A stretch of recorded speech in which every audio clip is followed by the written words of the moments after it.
Hello and welcome to Sunday's edition of Cracking the Cryptic, where we've got just a series of amazing things to tell you. The first is that today we have released the first Sudoku Puzzle Hunt on the channel. It's been created by Ben Needham. Some of you may recognise Ben's name because he's appeared on the channel with individual puzzles before. But this is a masterpiece. It's a connected series of 9 Sudokus, and there's a lot to do and a lot to enjoy in these puzzles. They are absolutely marvellous, and you have to end up at the end. You've got the final solution is a single 9-letter English word. Now, for the first person to submit a correct solution with a brief description of how you found that word, there'll certainly be a shout out on the channel for you. So if you want to play this, and honestly I can't recommend it enough, it gave me a lot of enjoyment over a couple of nights. It's not straightforward. It's not going to take you 5 minutes. Then just click on the link under this video and that will take you to our Patreon page, but it's not behind the paywall. It's completely free. You can download this puzzle file here, and what we've also done is we've put all of the puzzles into our software so that you can play them on your computers if you want to. So this is really tremendous. Do have a go. Now, what else do I need to tell you about? Oh yes, yeah. Well, on Patreon, but behind the paywall, we've released our monthly reward puzzle. That's gone up this morning. So any of you who are patrons of the channel, obviously, thank you for that. It really is most appreciated. And your monthly reward is now live. 3 connected odd pentomino Sudokus for you to have a go at, and they're quite challenging. I think it'd be interesting to see how you guys find them. We're looking forward to the feedback.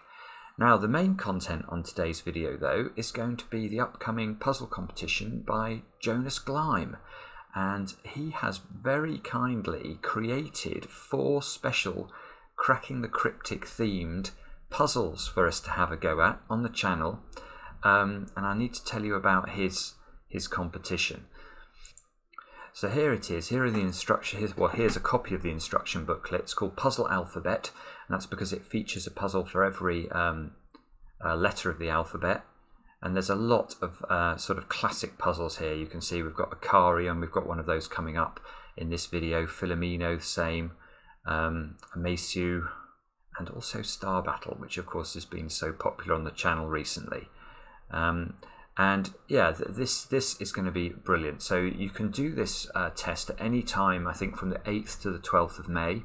All you have to do is register on Logic Masters Germany, which takes 10 seconds, doesn't cost any money, it's completely free. It's just so that they have a record of who you are. Then you download the puzzles, and then the password will go live just before the puzzles or the competition starts, and then you get to play. And yeah, I can't recommend it more highly. Again, Jonas is one of the world's best puzzle constructors. And yeah, we're going to get a flavour for what's involved by looking at these puzzles in today's video.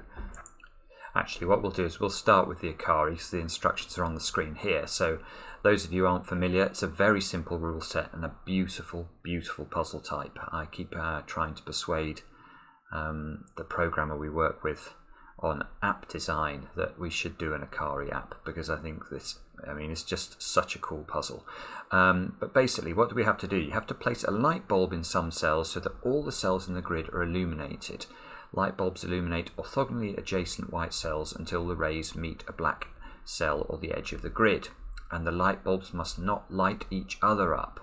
And these digits in the grid, well, they tell you how many light bulbs appear in the orthogonally adjacent cells. So if we look at the solution here, you can see that the 3 clue has 3 light bulbs next to it. And actually this puzzle is really suited to being played on a computer, and let me show you why. So here's the puzzle we're actually going to try, and you can see that when we put light bulbs in the grid, it automatically lights up the whole of the rows and columns, and so this allows you to actually play this very, very quickly once you get good at them. And look at this puzzle. C, T, C, and C, T, C this way, and of course CTC, Cracking the Cryptic. We love it. So let's have a go at this. Obviously, if you want to play these puzzles yourself, as I say, there are 4 of them, not just Akari, but you just click on the links under the video to play Jonas's puzzles. And with that, let's see how we do that. So the way I do Akari is firstly I start with the zeros, because I know there can't be any light bulbs next to the zeros. And now, well, there are some bits of logic that always allow you to place these dotted cells in the grid, like where a two clue can't have a light bulb on one side of it, then if we think about it, there could never be a light bulb here, because if there was a light bulb here, we couldn't actually fulfill this 2 clue now. We need to put 2 lights orthogonally adjacent to the 2 clue, but in such a way that they are not already lit up. Now this light here lights up too many different sides of the 2 clue. So we actually could place dots here. Similarly with the 1 clue. Now we can see that if we were to place a light bulb there, neither of the cells orthogonally adjacent to the 1 clue could be lit up, so we can actually do that one as well.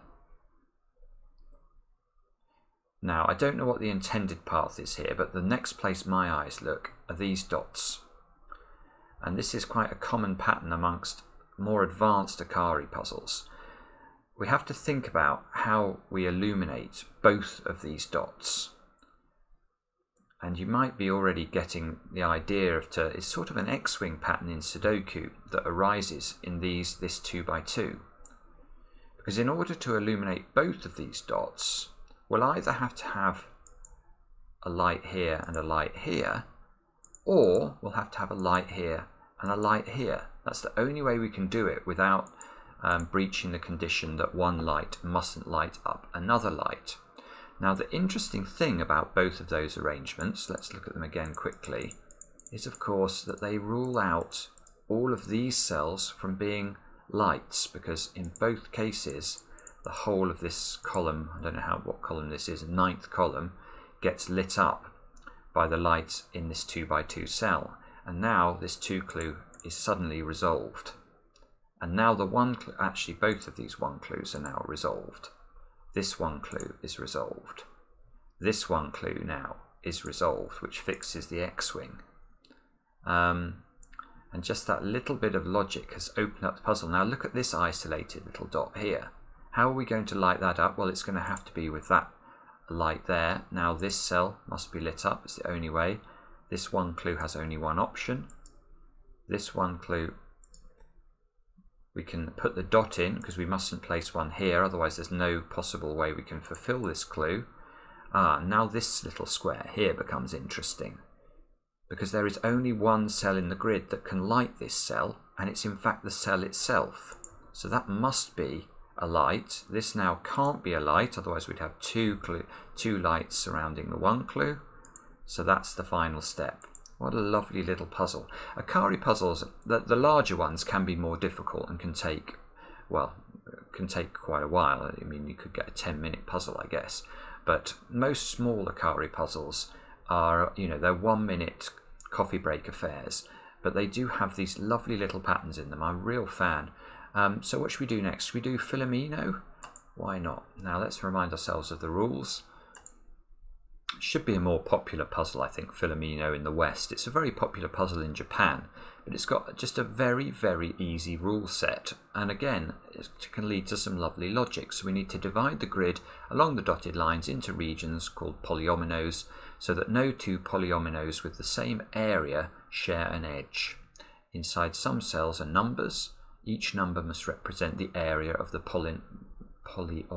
I always have trouble saying that. It belongs to. Polyomino may contain 0, 1 or more given digits, and it's possible to have a hidden polyomino, i.e. a polyomino without any of the given numbers.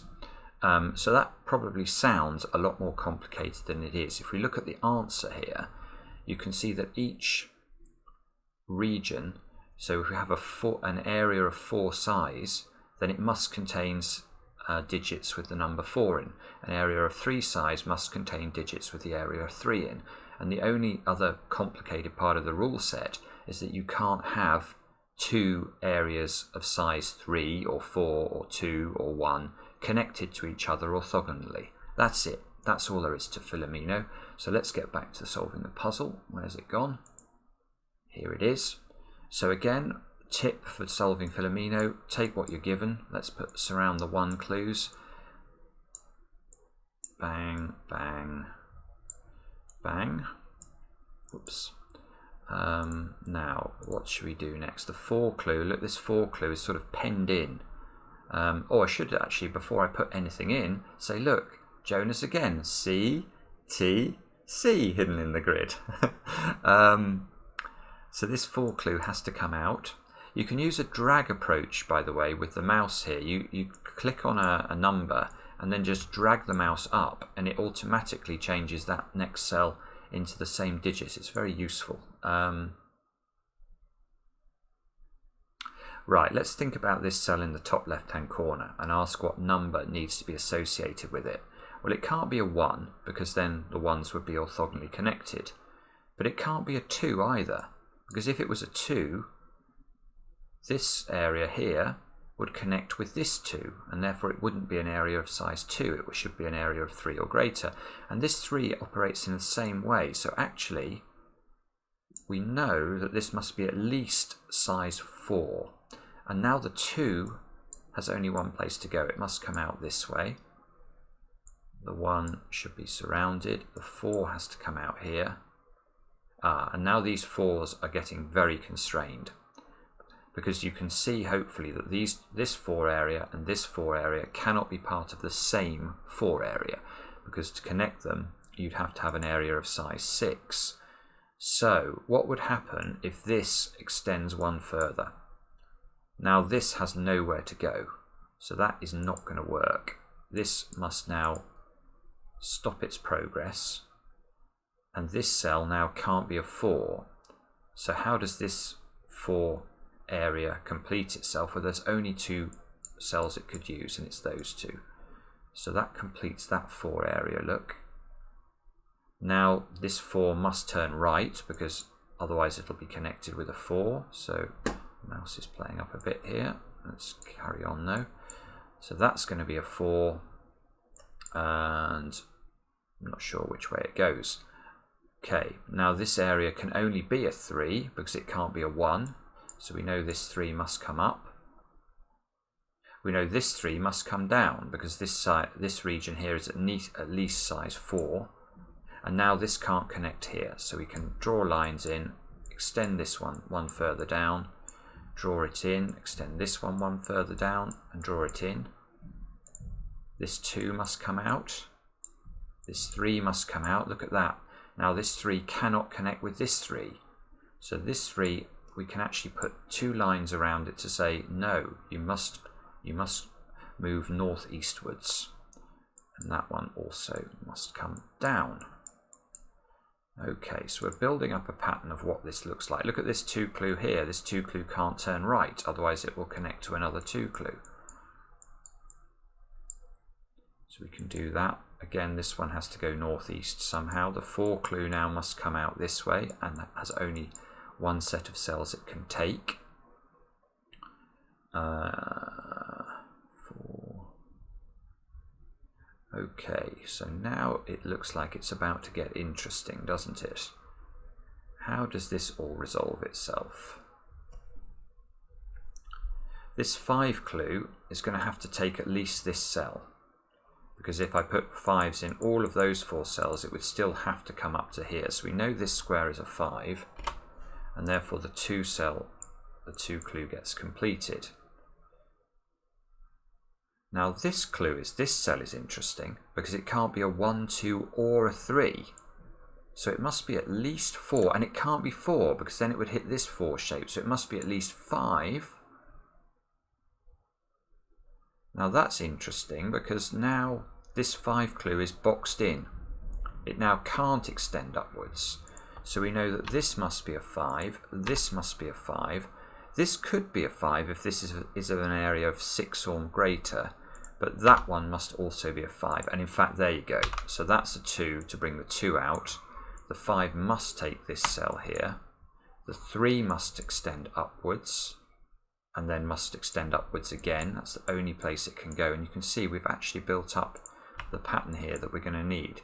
This is going to have to be a 6, and it's going to have to edge round the grid like this. And I guess one thing we can do with this area is we can just instantly fill it in because it's totally connected. Now presumably we're not going to be able to divide it into smaller regions. Yes, look at that. If we divide it here to create 2 regions of size 4, then we've got a problem because they'll be connected. If we don't divide it here and we keep going, divide it there, we'd have a size 5 region, but there's no way we can divide this little region here into regions that don't clash with either this 1, this 2 or this 3. That's lovely, isn't it? So this is a size 8 region. Okay, now what next? Let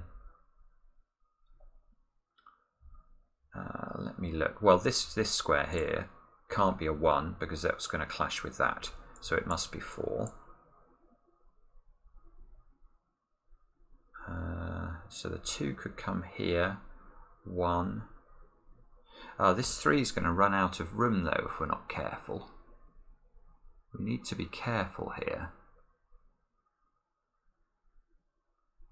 So let's look at this. If we divide that across like that, this would be a size 2 region, and it's connected to a size 2 region. So that is impossible.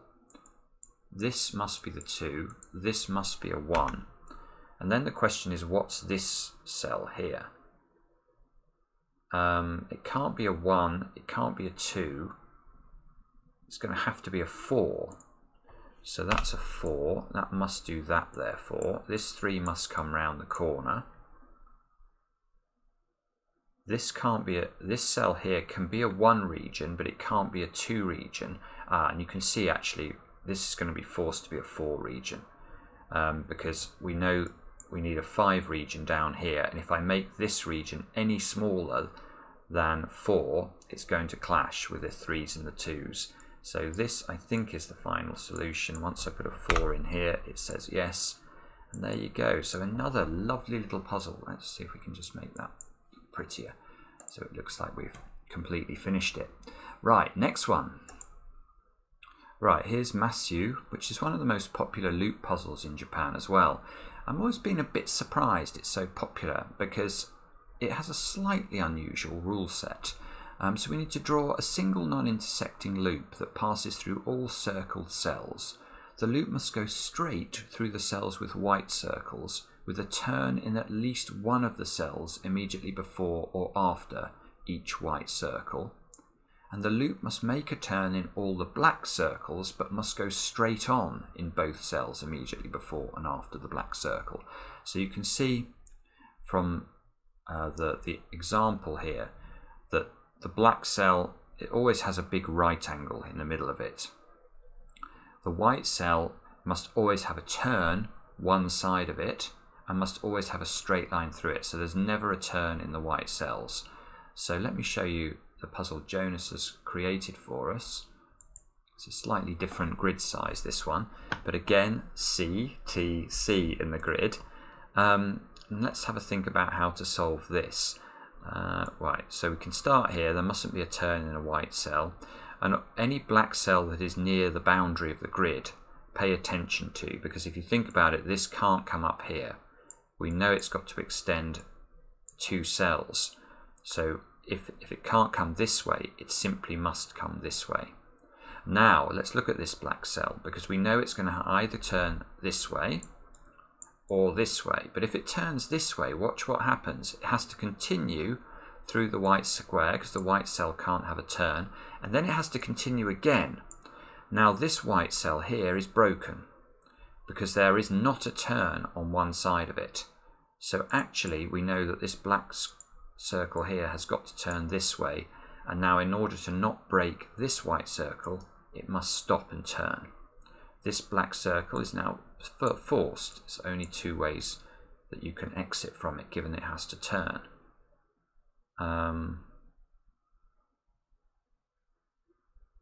Now this black circle is interesting as well now.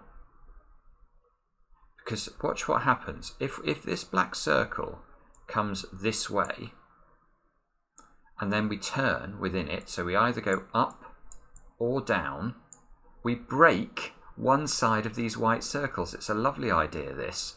So now how do we draw a line through these white circles such that there isn't a turn in them. You can see we can't do it without clashing into the lines we've already made. So this is it's never possible for that line segment to exist. So in fact this must go this way, which means this must go up. Oh, and now we've got something interesting going on, because if this now turns upwards like this, the puzzle is broken. This is cool logic. Why is the puzzle broken here? I wonder if you guys can see it. Well, what happens if this line segment now turns this way? You can see that however it sort of ambulates around this area, it's going to connect to this line segment here, and that's going to create a little tiny loop, and there's going to be another loop over there. Well, we need to create one loop, not two loops. So if this has turned up, this can't turn right, but if it turns left, now what happens? How do we ever fulfill the criteria of these white circles? To do so, we'd have to come this way. But now this line segment can't get back. It can't go round, you know, we can come up here and do whatever it needs to, but it can't get back out again. That's very nice indeed. So actually we know that this doesn't turn up, it must turn down, and now it can't turn left, otherwise it's going to create a small loop, so it must turn this way. This white circle mustn't have a turn in it, so we can extend that way. This white circle mustn't have a turn in it. This has got to extend. Now what would happen if this extended through the white circle there? Then again we'd have another small loop. We'd have to create this loop, which wouldn't work. So this has to turn, we have to go straight through those up to here. This has to turn this way. We mustn't connect the loop up too early. We've got to fulfill the white circles first. And we can't now, this can't go straight on. If it goes straight on, it's going to isolate this part of the loop. So it must not do that. It's got to stop. Now if it's got to stop, we know both of these circles must do this, that, this, that, this. This can't extend for the same reason that one over there can't extend, and look at that, beautiful. What a lovely little puzzle. Again, nothing terribly difficult about it, but you can spend 1 minute just enjoying the logical flow of that puzzle. It's just lovely, absolutely beautiful puzzle setting. And finally we have Star Battle, one of the most popular puzzle types other than Sudoku we feature on Cracking the Cryptic from time to time. Incredibly simple rule set. This ought to be an absolute staple for every newspaper in the Western world. No idea why it isn't. Right, so what are the rules? You can see we've got to fill some cells with stars so that each row, column and bold region contains the indicated number of stars. Stars cannot be placed in any neighbouring cells, including diagonally adjacent cells. So it's an incredibly simple set of rules, as befits most of the sort of classic puzzles. Now this example puzzle is a 1-star puzzle, but the puzzle we're going to try that Jonas has created for us is a 2-star puzzle. And here it is. And again, C, oops, T, C, drawn out in the shapes in the grid. How cool is that? Now, I love Star Battle, so I'm going to do this. I suspect Kurt Hugo Schneider's probably already finished it if he started it about 20 seconds ago, but we're going to take our time. So where to start? Well, this little region down here, that catches my eye because it's so small. So one of the best tips for Star Battle is to remember that in any 2x2 region of the grid, there can never be more than 1 star. So if we think about this region, and we divide it into a notional 2x2 area here, there can be 1 star there, but there needs to be 2 stars in the region. That means there's going to have to be 1 star in this little domino at the bottom. But as soon as there's a star here or a star here, there can't be stars in those 2 squares, because otherwise you're going to have stars touching each other diagonally. So we immediately end up with 2 dominoes, look, in this region, which allows us to place a whole load of X's in the grid. A right mouse button creates an X. Right, so now the C, look at the sort of stem of the C here. That's got to now contain 2 stars, because we know there are 2 stars in every region. And once there are 2 stars in the stem of the C, that's going to be all the stars we need for this column of the grid. What column? Is this a 10 by 10? 4, 5, 6. Yeah, 10 by 10. So column 8 can't have any more stars in it. We can put some X's up there.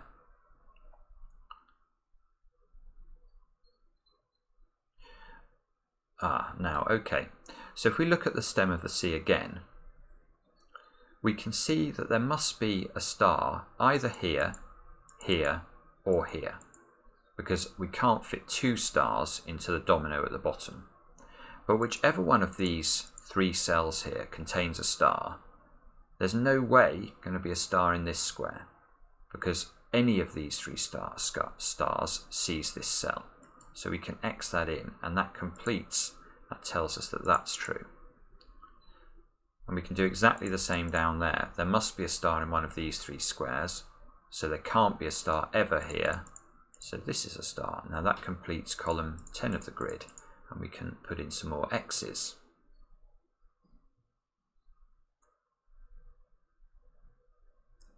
Okay. What now?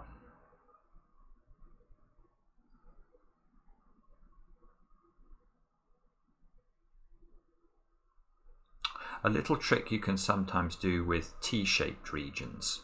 Can this be a star? Well, the answer is no, because if that's a star, the T-shaped region has to have 2 stars in its stem, and that's going to create 3 stars in this column. So actually that can't be a star.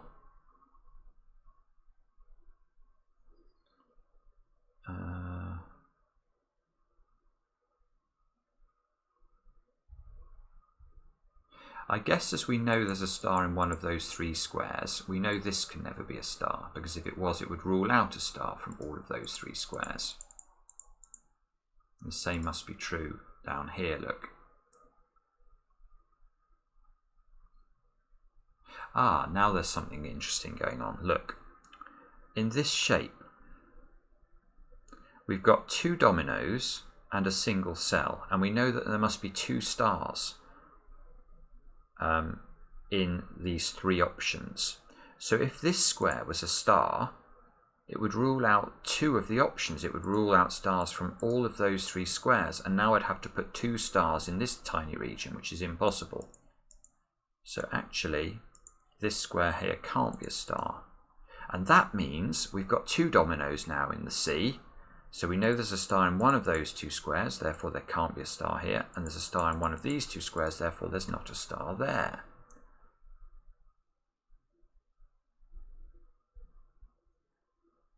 Oh, okay.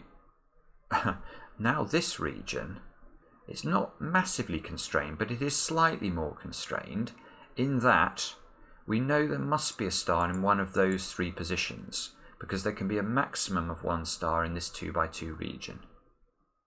So if there's a star in one of these 3 positions, we mustn't have a star here, otherwise it would rule that out, or here. So that's probably not helpful, but any X you can get, you should place.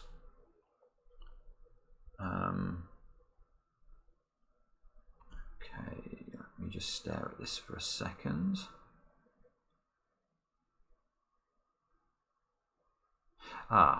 So now this T shape has got smaller.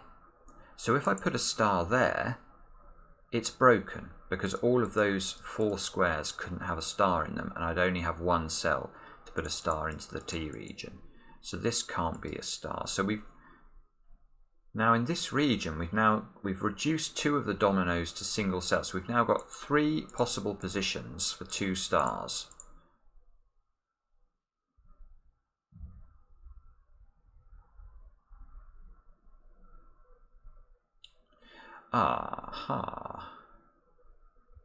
But here's something interesting.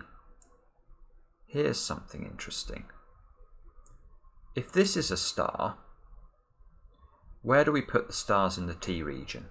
Well, you can see they have to go in those 2 positions because they're forced out of the stem.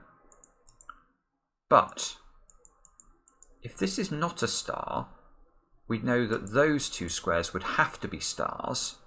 And now, look at this region. where do I put the stars in this region? There's going to be one in the 2x2 at the bottom, and there would have to be one here. Well, this one here is exactly analogous to the one that I hypothesized there in terms of its effect on the T region. So there is a symmetry there. That is lovely. That is really lovely. So either there's a star here or there's a star here, but either way, there can never be stars there and there. So the T region has stars in the top. And that completes, if you like, what's that, row 4 of the grid. That's got its stars now. So we can place some more stars that way.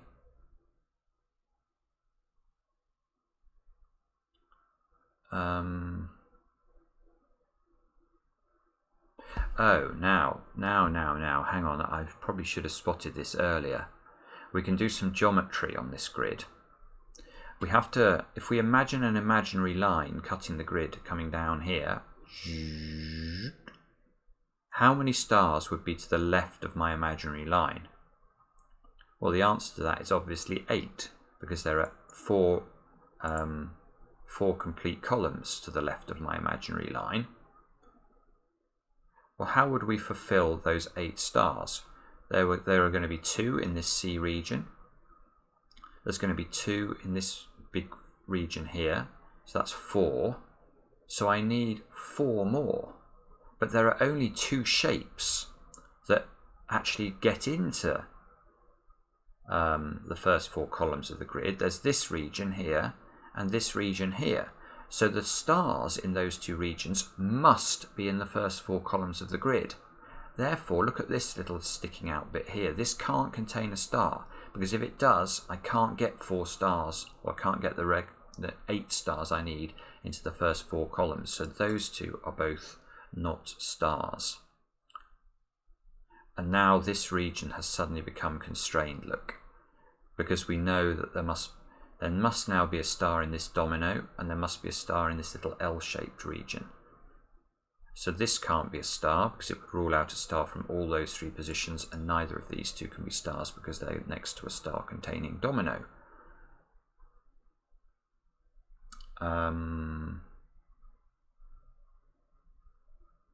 Now, what next?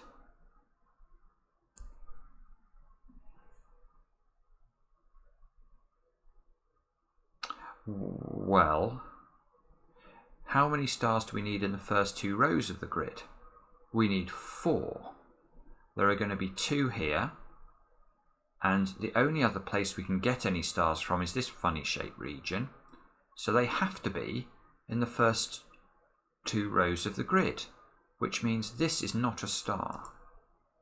Which means in row 3, where do we put stars? We need to put 2 stars in. They're going to have to be there and there. That creates 2 dominoes. So now the 2 stars in the top of the grid, top row of the grid, are in this shape. So these are not stars. These 2 have to be stars. Now we've done this column as well. So those 2 are not, that is not star, which means this is a star to complete that shape. And now we're starting to cook with gas, look. This finger pointy shape, that's going to have a star here. That completes this column. So that must be a star. I think we might be honing in on the final answer. Now in this row, look, we need to put 1 more star. So it's in one of these 3 squares. So this square can't be a star, or that would be ruled out. And we've got exactly the same, look, in this row of the grid. There's now got to be a star in one of those 2 squares. So there can't be a star here. Or here, because we know there's a star in one of these 2 positions.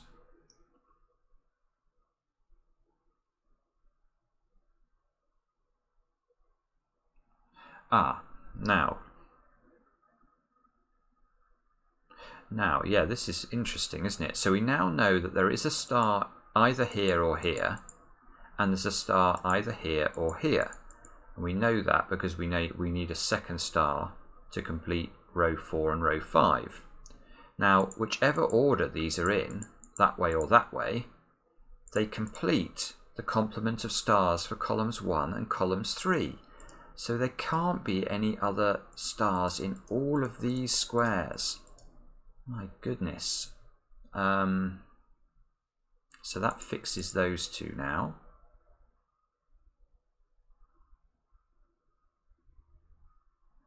And what else can we do? If we feel like we're on the cusp of finishing it, but not quite. Yes, here we go. This big region down here, Kurt's probably done some uniqueness trick to solve this a while ago, but you can see we can't have 2 stars in this column because that will create 3 stars in column 2. So this must be a star, and that gives us our second star look for the bottom row of the grid. So these can't be stars. Now we've got to put 2 stars in the C shape. This is a very, very beautiful star battle puzzle. We've got 2 in this row now, so that's got to be a star. And now we've got 2 in this row, so that's not a star, and we need to put a second star in this funny shape here, and that disambiguates these dominoes, so that's a star and that's a star. There we go. Wow. So this is what you've got to look forward to if you try Jonas's online competition.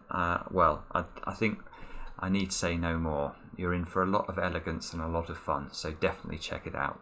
And do check out our Sudoku Puzzle Hunt as well, because that is also a work of art. Thanks for watching, and we'll be back later on with another edition of Cracking the Cryptic.